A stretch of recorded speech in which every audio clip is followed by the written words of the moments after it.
Hello, hello, hello. This is Lion and Zion coming at you, direct and unfiltered. Yeah, I had a few things I wanted to bring your way. I want to start with some hypocrisy. Wow, what a shock. Some, finger wagging, finger pointing. Another shock. And just to give you a general feeling what's going on today. So first off, I want to talk about what we're seeing now with these, let's say, Lindbergh 2.0 right wingers. I don't know if they're right wing, they're libertarian, some of them. Dave Smith, Candace Owens, Tucker Carlson, this type of Lindbergh 2.0 isolationists that sort of want America to somehow retreat into its little cave and at the same time enjoy prosperity and wealth and influence in the world. You can't have both. Now, I'm not also part of that neocon sort of let's go around the world and make everybody in our image. It doesn't really work. We saw that perfectly in the George W. Bush. I do think that you can make inroads, but it's you got to use soft power in that regard. And I don't mean throwing money at the problem. I mean being smart. If America goes in to try to really influence something, or the West in general, it should be around the academy, their tradition of rational learning and the sacredness of free thought and expression. This is what Athens really brought to the world. And if you're going to try to make cultural inroads and try to create a more free and liberal society, it needs to be protecting those cultural bastions rather than trying to create military outposts. But beyond that, we're seeing this like move in Israel, in America, to the on the right side of the equation towards sort of leaving Israel out to dry. And what's worse is they do it with the sanctimonious air.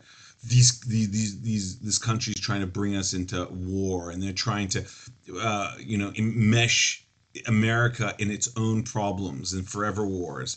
And they take our money and bomb children and commit genocide. This is what we're hearing on that side. I think there was a recent interview with the click whore Piers Morgan, with Tucker talking about how Israel purposely kills women and children and how that's evil. So I wanted to take that for task and just go quickly through that. First off, let's be very clear. Israel is not asking America to fight its wars for it. Okay. Israel in the last 15 months never wanted American troops on the ground. What Israel was asking for was to come to make good on commitments the American administrations and successive administrations had made to Israel, that if they pulled and retreated and gave in and diplomatically went forward with what looked now as jihadist, extremist, genocidal, Jew-hating maniacs, that it would provide its security guarantees. And now when the shit hits the fan, we all of a sudden are saying, here they are. They're asking us about. No, we don't want soldiers or boots on the ground, but we do want the ability to be able to fight, those arms to be able to fight on our own. And the truth is, we've learned, right? Biden and Sullivan and Blinken in their machinations, using the carrot and sticks approach with an ally that has been fighting for its life on seven fronts. Israelis have learned the lesson. What are those commitments really good for? So, one, nobody wants American troops, boots on the ground for Israel. And the idea that Israel is fighting like Iran and its proxies, and all Iran cares about is Israel, is like verifiably absurd. Iran has made it quite clear from the get-go that America and the West is enemy number one. Israel just happens to sit much closer to its orbit than the West and America. Make no mistake, America, the great Satan, is definitely in its sights.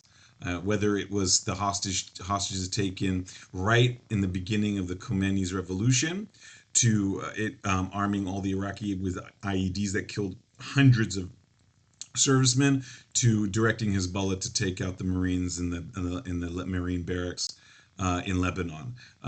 Iran has so much American blood on its hands to make that argument that it's Israel that's making it enmeshed, the Mearsheimer kind of argument. It's insane. It's patently insane. So you don't want to fight that war. Americans don't have the appetite for it. Okay, that's one thing. But don't try to point a finger at Israel saying that they're the ones trying to enmesh America in a war with a country that's made it clear that it hates them. Okay? So that we have the same enemies, not my fault. It's not Israel's fault.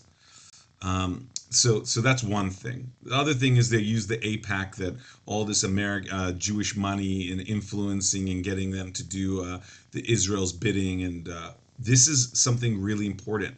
Again, this is stats. Do you care about facts? How much petrodollars do you think is in the swamp of Washington D.C.? Do you think it even comes close? If you took a 10-year snapshot, 20-year snapshot, you would see that AIPAC is far below in terms of Middle Eastern money and Saudi Arabia, Qatar money. Qatar has billions, billions in the American system, education systems. And you're crying about AIPAC? I mean, this is going back to canards of, like, old world Europe, where the Jews have some, some wizardry influence, some cabal of influence, protocols of the elders, stuff like that. That's what it sounds like. Just do your homework. Look at the homework. You literally can see it. I think if you look at it, I think that it's not even a contest. How much pharma money is it? Does you think AIPAC comes close to pharma money? But just take Qatar and Saudi Arabia and look in a 5-year, 10-year window, and you come back to me and say who's got more money in the system, and then this forgets the fact that maybe the AIPAC does well because there's a cultural similarity between the sole democracy that has liberalism in its society and everywhere else in the Middle East, where it's complete darkness and barbarity, where you can't be a Jew and own a plot of land, let alone serve in a government role in any capacity. If you're gay, wow, be careful. And if you're a woman, well, don't get in a car, don't vote, and don't try to start a business. But yeah, AIPAC has some weird, hijack the system kind of problem. No, you have congressmen that come in and they're like, I can understand the issue here. There's a David and Goliath issue, and there is, which brings me to the next point, which is saying we don't want to arm Israel while it fights, and kills Gazans. Well, let me just say one thing. Let me just say one small thing here. Israel is not the number one recipient of aid when it comes to U.S. foreign aid. There are, I think, it's not even the top five. I think that there's, what is there? Like, Ukraine is for sure the top. It's more than 10 billion, 11 billion. I think it's much more than that. But if you're looking over the last 5 years, maybe you could spread it out. Iraq gets more. Syria gets more. Syria has 3.93 billion in terms of aid over there. Somalia, Uganda, South Africa gets more.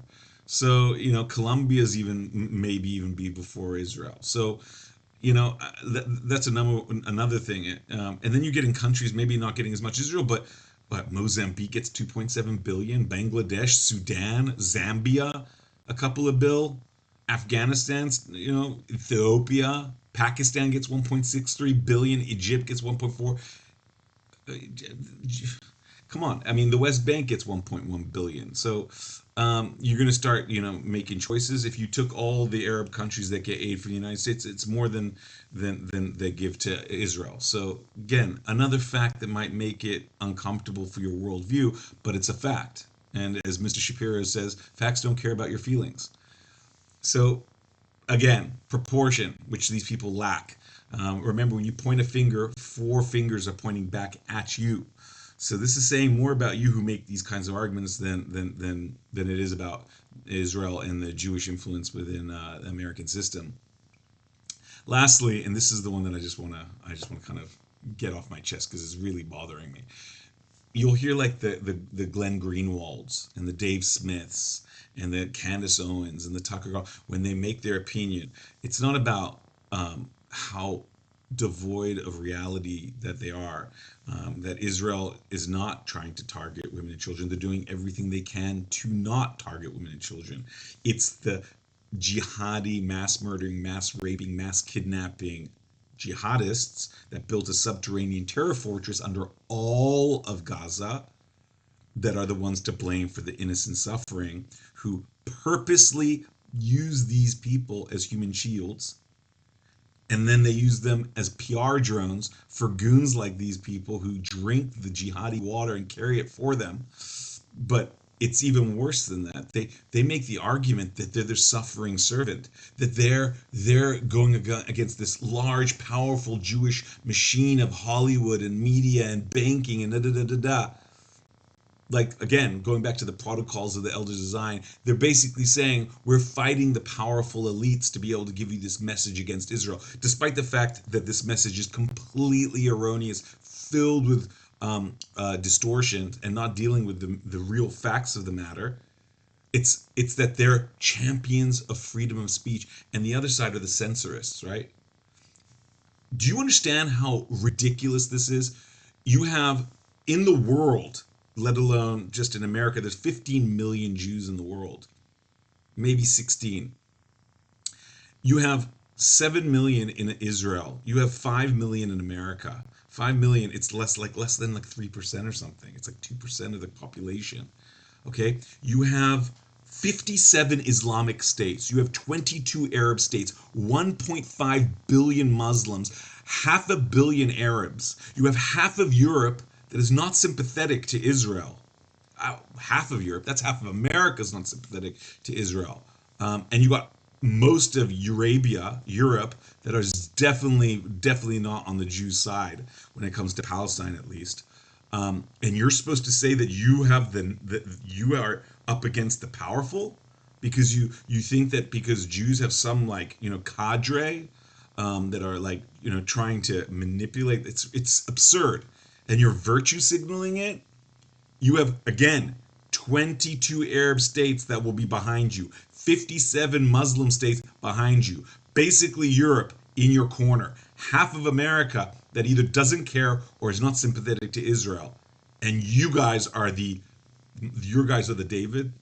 Please, please. You know what? Sell crazy somewhere else. We're all stocked up here. My favorite, Melvin Udall. Anyways, just want to get that to you guys. I hope you enjoyed it. Speak to you soon.